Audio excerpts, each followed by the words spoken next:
Hello. We've been talking about the risk register in many of the videos, and it's the risk register where most of the functions in risk management are recorded and noted down for continuous updation and tracking. So what is it? It's about it's a series of columns in a Excel sheet or any sheet or software if you have. That's not important. The important thing is about maintaining it. And one of the first important columns in the risk register is risk description, where you write down the 200 or 300 risks we've been mentioning for large projects. Now, the next one is to qualitatively analyze these risks. Now, that means giving them a high, medium, or low rating in probability and a high, medium, or low rating in terms of impact. Now, this can be also in a scale of 1:10 for both probability and impact. Now, once this is done, then you arrive at a short list of prioritized risks. Now, mind you, all the risks need not be analyzed qualitatively because some of them may not be worth the time and effort spent in doing the analysis.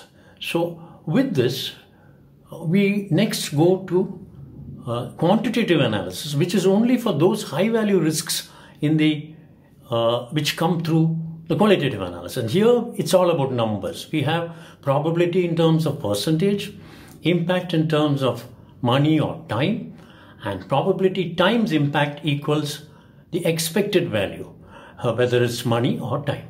And this is the contingency reserve. Now, this is only for certain risks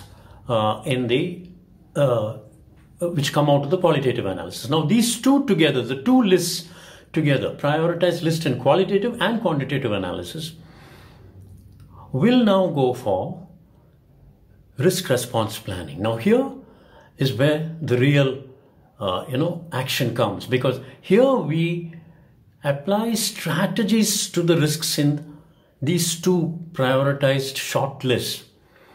And these strategies are eliminate for threats and exploit for opportunities,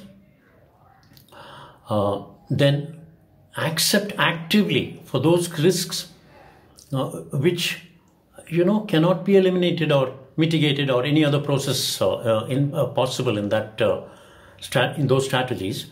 And this goes straight for contingency reserve and response planning. Next is mitigate or enhance. This is for threats and opportunities respectively, where we try to reduce the probability or impact, or try to increase the probability or impact in the case of opportunities. Now, after going through these processes, there may still be risks which cannot be or have not been analyzed or cannot be analyzed at present moment. These are called residual risks.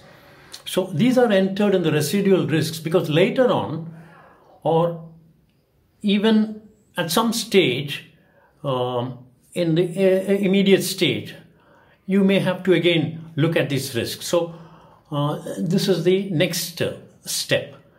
And then next we go into creating the contingency reserves and the contingency plans. Now, these are similar to what we did in the quantitative analysis, and these give you the reserves in terms of cost and time for those high value risks and those actively accepted risks. And then we go into the watch list and passively accepted risks, which are risks which we may not act on now. Similarly, the watch list is just kept in watch to see if they are becoming critical. And last but not least, we have risk triggers, which are the early warning signs which are noted down for all the important risks. Now, this is broadly what we do with the risk register and is used throughout the life of the project for updating and tracking all the risks.